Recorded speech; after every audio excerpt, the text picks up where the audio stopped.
Welcome to Prachi academy YouTube channel. पिछले ICSC class 10 physics में हम लोग फोर्स का कॉन्सेप्ट देखे थे, जो स्टार्ट किए थे, चैप्टर स्टार्ट हुआ था फोर्स का कॉन्सेप्ट। तो उसमें हम लोग पुश फोर्स और पुल फोर्स का डिटेल से कॉन्सेप्ट देखे थे। आशा करते हैं कि वो वीडियो आप देख लिए होंगे, साथ ही साथ नोट डाउन भी कर लिए होंगे। साथ ही साथ इस चैनल को सपोर्ट करने के लिए चैनल को सब्सक्राइब और वीडियो को लाइक भी कर दिए होंगे। चलिए फोर्स का कॉन्सेप्ट में टॉपिक को आगे बढ़ाते हैं।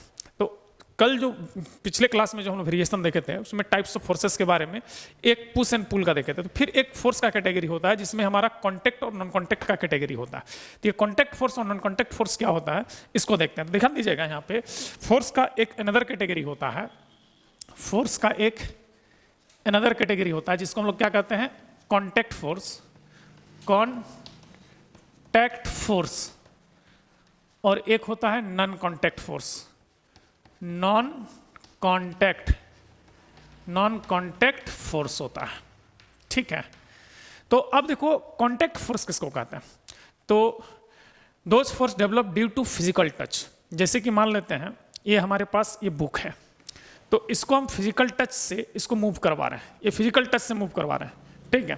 तो फिजिकल टच से मूव कराते हैं, इसमें जो फोर्स वर्क कर रहा है ना, ये हमारा क्या है, कॉन्टैक्ट फोर्स है। ये कौन सा फोर्स है, हमारा कॉन्टैक्ट फोर्स है। तो force develop due to physical touch, that is called contact force. तो चलो कॉन्टैक्ट फोर्स का डिफिनेशन को हम लोग लिखते हैं यहाँ पे। तो फर्स्ट हमारा क्या है, कॉन्टैक्ट फोर्स है। Contact force. तो कॉन्टैक्ट फोर्स क्या होता है, ध्यान दीजिएगा। Force develop due to physical touch. Force developed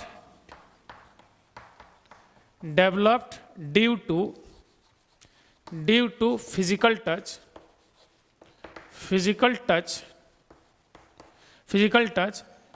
is called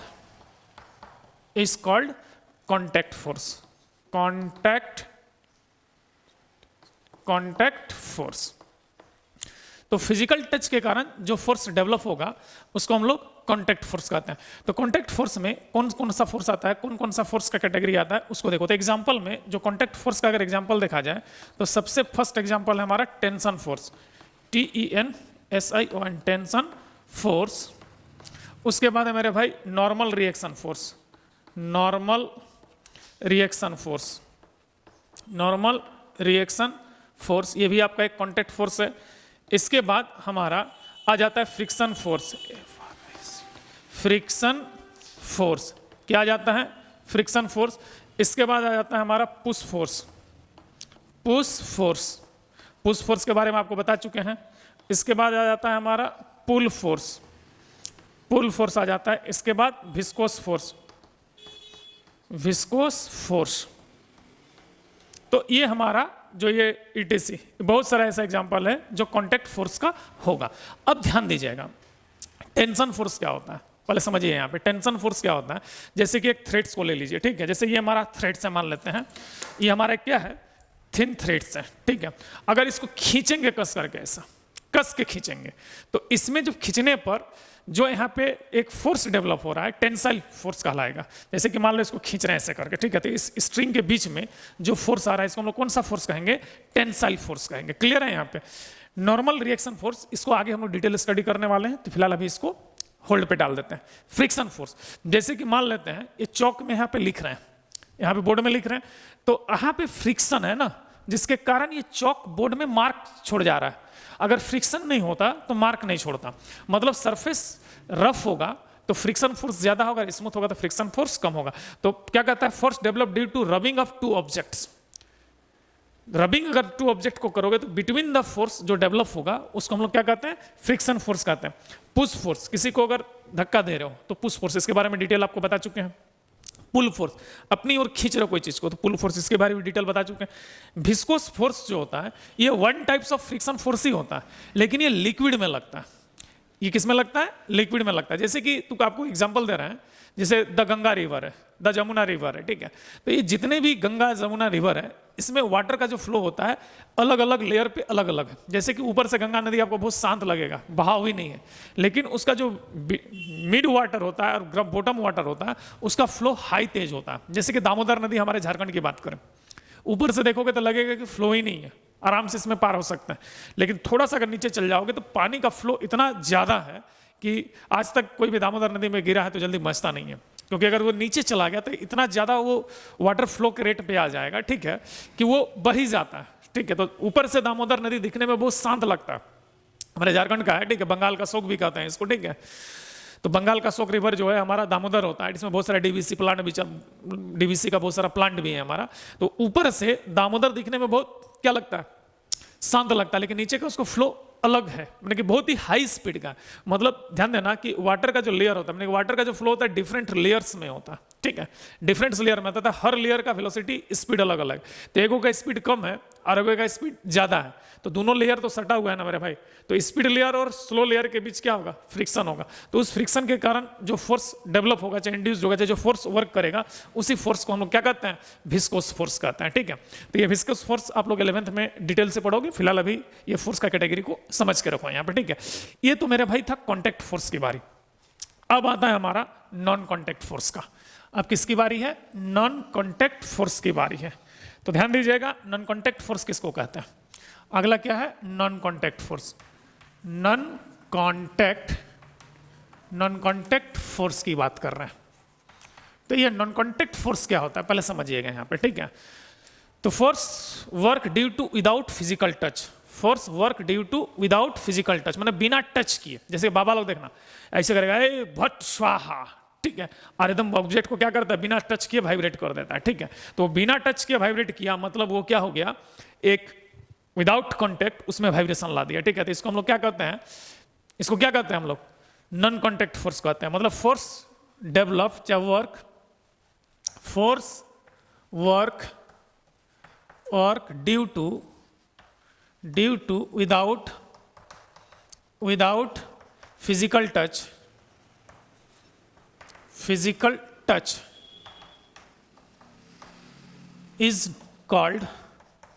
is called non-contact force। non-contact force मैंने बिना टच किए जो फोर्स काम करेगा उसको क्या कहते हैं, नॉन कॉन्टैक्ट फोर्स कहते हैं। जैसे जादूगर लोग देखना बिना छुए कोई चीज को हिला देता है, ठीक है, तो बिना टच किए वाइब्रेट कर देता है। तो ऐसे फोर्स को हम लोग क्या कहते हैं, ये नॉन कॉन्टैक्ट फोर्स है। ये भाई मेरे जादूगर जो हिलाता है ये आंखों का धोखा होता है, एक्चुअली में लोग फिजिकल टच करता है, लेकिन मैं बता रहा हूँ ये जस्ट लाइक एग्जांपल, ठीक है। तो कहने मतलब ये आंखों का धोखा होता है, जस्ट लाइक वो फिजिकल टच करता है लेकिन उसको वाइब्रेट करता है, तुमको दिखाई नहीं देता फिजिकल टच कैसे करना है, ठीक है। तो कहने का मतलब जैसे कि आप ध्यान देना, कोई भी स्टोन को ऊपर की ओर फेंक रहे हो, जैसे कि इस स्टोन को हम देखो, ये चौक है, इसको ऊपर से हम छोड़ रहे हैं तो क्या रहा है, नीचे की ओर आ रहा है ना। तो ये बिना टच किए अर्थ की ओर आ रहा है, तो इसको इस जो चौक है इसको छोड़ रहे हैं, मूवमेंट कर रहा है, ठीक है, तो नीचे की ओर गिर रहा है। तो अर्थ इसको बिना टच किए अपनी ओर खींच रहा है, तो इसमें एक तरह का पुल फोर्स काम कर रहा है, ग्रेविटेशनल पुल। मतलब तो हम लोग जो भी हमारा नॉन कॉन्टैक्ट फोर्स होता है उसको हम लोग फील्ड फोर्स के नाम से भी जानते हैं। मतलब it is also known as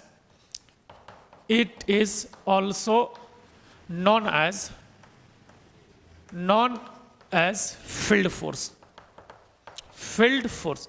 मतलब इसको हम लोग फील्ड फोर्स के नाम से भी जानते हैं, नॉन कॉन्टैक्ट फोर्स को, ठीक है। इसका एग्जांपल क्या हो सकता है मेरे भाई, एग्जांपल ध्यान देना। सबसे पहले है वेट फोर्स, ये भी एक तरह का विदाउट कॉन्टैक्ट काम करता है। सेकंड है आपका ग्रेविटेशनल फोर्स,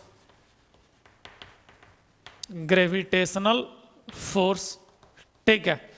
थर्ड है हमारा इलेक्ट्रोस्टैटिक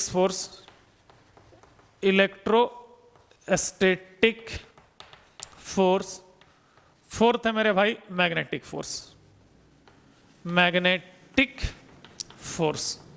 थर्ड हमारा क्या है, मैग्नेटिक फोर्स। तो ये जो सारे ये 4 फोर्सेस हैं, weight force, gravitational force, electrostatics force और मैग्नेटिक फोर्स, ये हमारे नॉन कॉन्टैक्ट फोर्स के कैटेगरी में आते हैं। किस कैटेगरी में आते हैं, नॉन कॉन्टैक्ट के कैटेगरी में आते हैं। अब ध्यान दीजिएगा, यहाँ पे हम लोग वेट फोर्स को देखने वाले हैं। वेट फोर्स ध्यान दीजिएगा, जो ये वेट फोर्स होता है तो गौर कीजिएगा, जैसे कि मान लेते हैं ये हमारा ग्राउंड है, ये क्या हमारा अर्थ है, यहाँ पे क्या है, ये अर्थ है, यहाँ पे कोई एक ब्लॉक है ना, ये एक ब्लॉक है जिसमें इसमें लोग क्या है, एक ब्लॉक है। तो इसका एक मास होगा m, तो इसको ग्रेविटी जी इसको यहाँ पे क्या करेगा, नीचे की ओर पुल करेगा, ठीक है। तो इसका पुल के कारण जो W आएगा यहाँ पे, weight equals to mg, weight equals to क्या आता है मेरे भाई, mg आता है। तो वेट इक्वल्स टू mg जो होता है ये हमारा वेट फोर्स होता है, मतलब यहाँ पे वेट फोर्स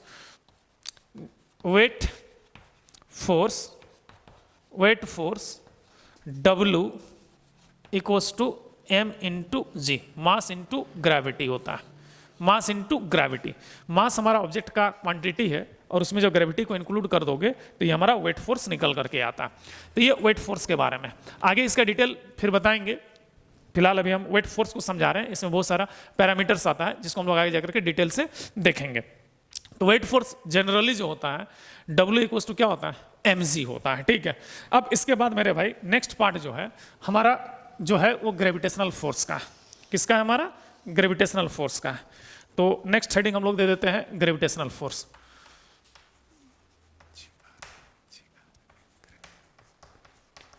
ग्रेविटेशनल फोर्स, तो ग्रेविटेशनल फोर्स की अगर बारी है, ध्यान देना, तो ग्रेविटेशनल फोर्स किसको कहते हैं पहले समझना है यहाँ पे, ठीक है। जैसे कि मान लेते हैं ये एक ऑब्जेक्ट है m1 है जिसका मास, और यहाँ पे एक ऑब्जेक्ट है इस जगह पे, यहाँ पे हमारा एक m2 है, ठीक है। इसका जो बीच का डिस्टेंस है, इसका बीच का जो डिस्टेंस है वो हमारा क्या है, r है। बीच का डिस्टेंस क्या है मेरे भाई, r है। तो ग्रेविटेशनल फोर्स जो Fg होता है, Fg ग्रेविटेशनल पुल जिसको कहते हैं, वो जो होता है Fg equals to G m1 into m2 by r square होता है। ये 9 क्लास में आपने पढ़ा होगा, ठीक है, 9 क्लास में इसको पढ़ा है ना मेरे भाई। तो जिसमें g को यूनिवर्सल ग्रेविटेशनल कांस्टेंट कहते हैं और g का जो वैल्यू होता है वो क्या होता है 6.67 इंटू 10⁻⁻11 न्यूटन मीटर स्क्वायर पर केजी स्क्वायर होता है, पर केजी स्क्वायर होता है। m1 और m2 क्या है, मास ऑफ एन ऑब्जेक्ट है। m1 एंड m2 क्या है, मास ऑफ एन ऑब्जेक्ट, क्या है, मास ऑफ एन ऑब्जेक्ट है, ठीक है। और r क्या है, डिस्टेंस बिटवीन देम है। r क्या है हमारा, डिस्टेंस बिटवीन देम है, ये दोनों के बीच का डिस्टेंस है। तो ग्रेविटेशनल फोर्स जो होता है ओनली अट्रैक्टिव नेचर होता है। ये क्या होता है, only attractive, not repulsive. Gravitational force कभी भी अट्रैक्टिव नेचर होता है। जैसे कि तुम लोग को एक एग्जांपल बताते हैं, ध्यान देना।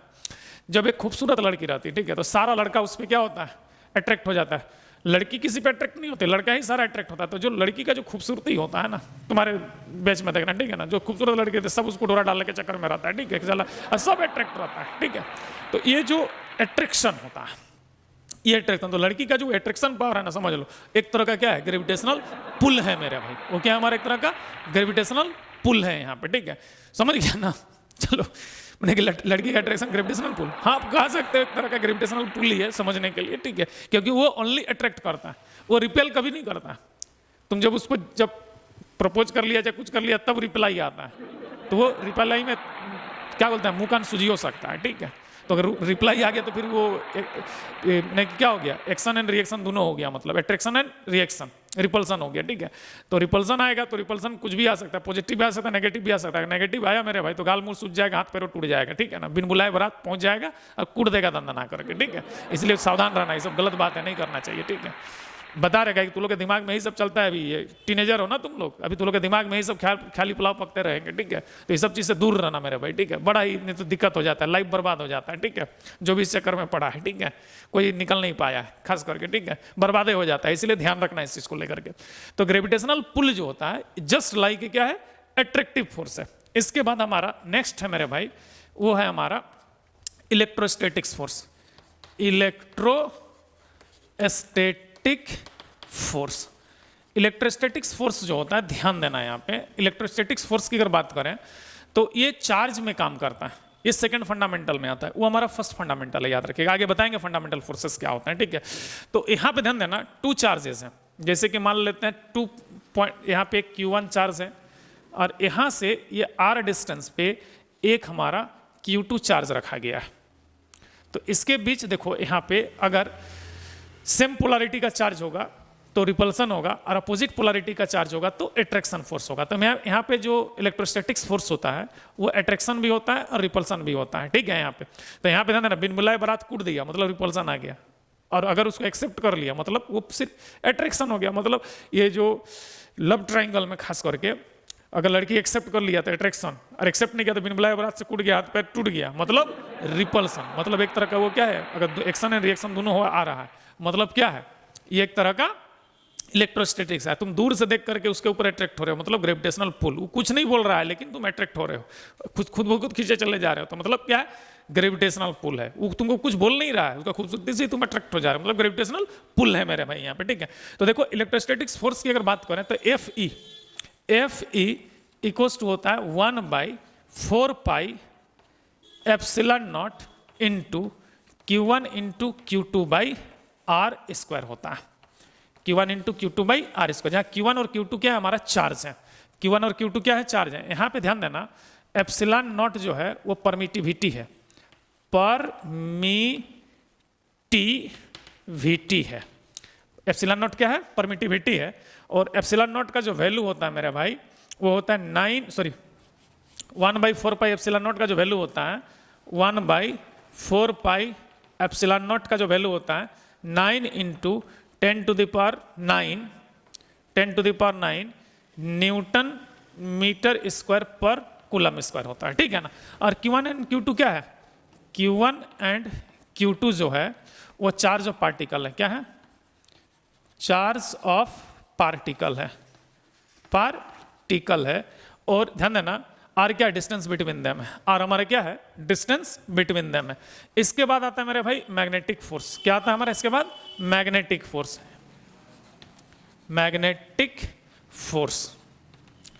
तो मैग्नेटिक फोर्स में ध्यान देना, यहाँ पे पोल की बात होगी। यहाँ पे किसकी बात होगी, पोल की बात होगी। तो मान लेते हैं ये एक पोल है जिसका पोल स्ट्रेंथ M1 है, और यहाँ से R डिस्टेंस पे एक अनदर पोल है, ठीक है, जिसका पोल स्ट्रेंथ M2 है।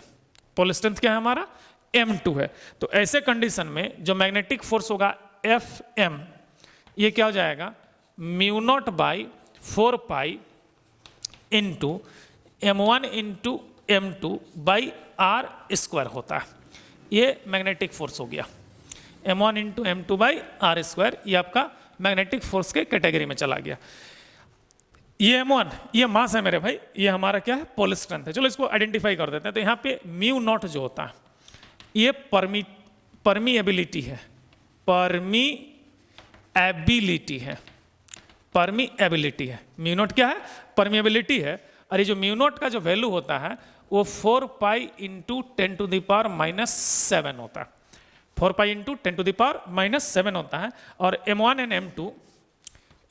एंड M2 पोल स्ट्रेंथ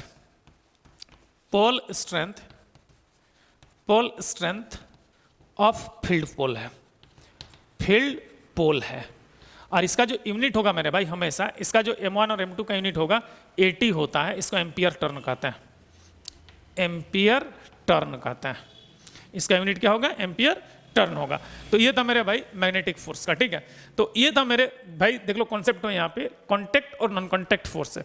तो contact force without physical touch है, नहीं sorry with physical touch. Contact force जो भी होगा वो विथ फिजिकल टच है। अगर फिजिकल टच से जो फोर्स डेवलप हो रहा है उसको कॉन्टेक्ट फोर्स कहते हैं। इसकी कैटेगरी में क्या आता है हमारा, टेंशन फोर्स आता है, नॉर्मल रिएक्शन आता है, फ्रिक्शन आता है, पुश फोर्स आता है, पुल फोर्स और viscous force. Viscous force one types of friction force होता है जो लिक्विड के लेयर के, जो लिक्विड लेयर अगर आपस में फ्लो करता है, नहीं कि फ्लो हो रहा है, तो वो आपस में जो फ्रिक्शन होता है उस फ्रिक्शन के कारण जो फोर्स डेवलप होता है उसको हम लोग क्या कहते हैं, विस्कोस फोर्स। विस्कोस फोर्स आपको सॉलिड में देखने को नहीं मिलेगा, एयर में नहीं, ये सिर्फ और सिर्फ लिक्विड में देखने को मिलेगा विस्कोस फोर्स, ठीक है। और उसी तरह से हमारा यहाँ पे क्या है, ये नॉन कॉन्टैक्ट फोर्स है। तो नॉन कॉन्टैक्ट फोर्स जो होता है विदाउट फिजिकल टच है, बिना टच किए काम कर जाना, ठीक है। जैसे बाबा लोग फट सुबह बोलेगा देखो हिला दिया, वाइब्रेट करेगा ऐसे ऐसे, ठीक है। तो विदाउट फिजिकल टच हो गया। तो विदाउट फिजिकल टच अगर वो वाइब्रेशन हो रहा है, मतलब क्या है कि वो एक नॉन कॉन्टैक्ट फोर्स है, ठीक है। तो आप ध्यान देना, इसमें कौन कौन सा आता है, तो वेट फोर्स आता है, ग्रेविटेशनल आता है, इलेक्ट्रोस्टैटिक्स आता है, और हमारा क्या आता है, मैग्नेटिक आता है मेरे भाई, ठीक है। तो इसको नोट डाउन कर लो, ठीक है। उसके बाद आगे बढ़ते हैं। अब हम लोग अनदर टाइप्स ऑफ फोर्स के बारे में देखते हैं। इससे पहले हम लोग क्या देखे थे, ये कॉन्टैक्ट और नॉन कॉन्टैक्ट का डिटेल से कॉन्सेप्ट देखे थे। अब एक अनदर टाइप्स होता है जिसमें एक्शन और रिएक्शन फोर्स होता है। तो एक्शन और रिएक्शन फोर्स किसको कहते हैं, पहले इसको समझने के लिए एक फिगर को लेना पड़ेगा। जैसे कि मान लेते हैं ये एक बिल्डिंग है, ये क्या हमारा एक बिल्डिंग है समझ लो, ठीक है। ये एक हमारा क्या है, एक बिल्डिंग है, ठीक है। ये बिल्डिंग है हमारा, ठीक है। बिल्डिंग ऐसा नहीं होता है। अच्छा चलो बिल्डिंग का थोड़ा सा डिजाइन कर देते हैं अपार्टमेंट की तरह, ठीक है। ये मान लो इस टाइप से डिजाइन हो गया एक बिल्डिंग का, ठीक है ना। ये एक बिल्डिंग बन गया, ठीक है ना। अब देखो बिल्डिंग में यहाँ पे जो हम लोग का अमोस बाबू खड़ा है, यहाँ पे देख लो, ये हमारा अमोस है, ठीक है। ये अमोस है, ठीक है। अमोस यहाँ पे खड़ा है।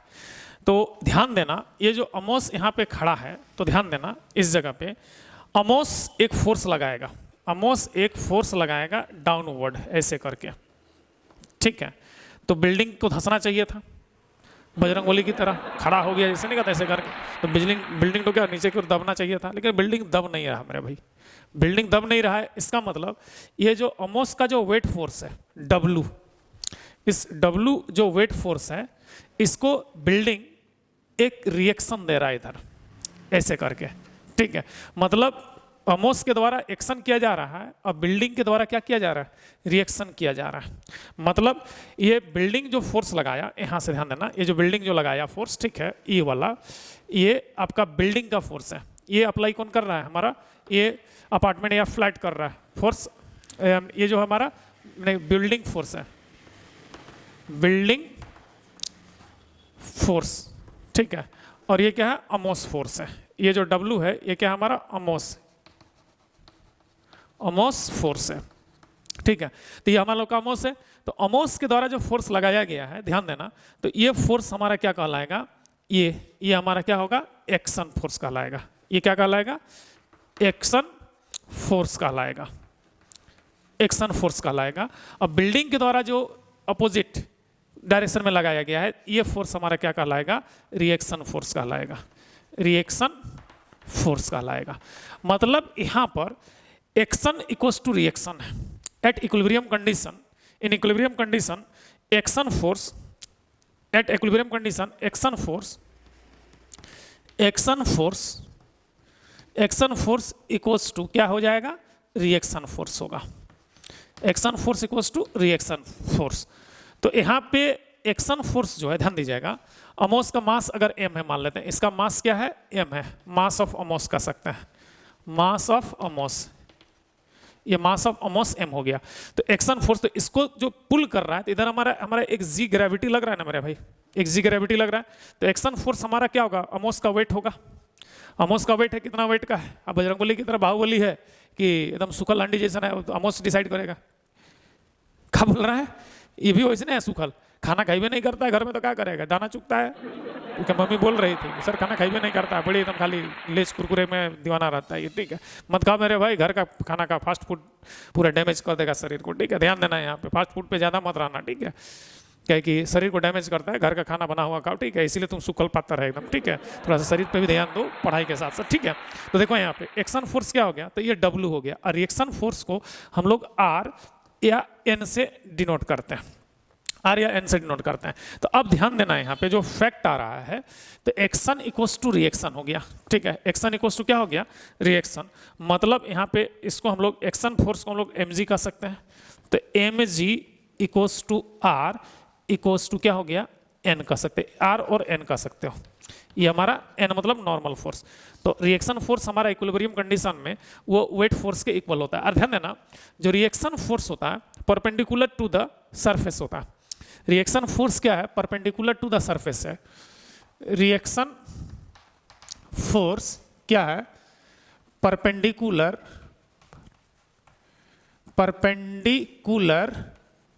To the surface, to the surface है। Reaction force perpendicular to the surface, तो परपेंडिकुलर टू द सरफेस है। Due to this reason it is also called normal force. इसको किस नाम से जानेंगे हम लोग, नॉर्मल फोर्स के नाम से भी जानेंगे। तो मतलब रिएक्शन फोर्स और नॉर्मल फोर्स हमारा एक ही होता है।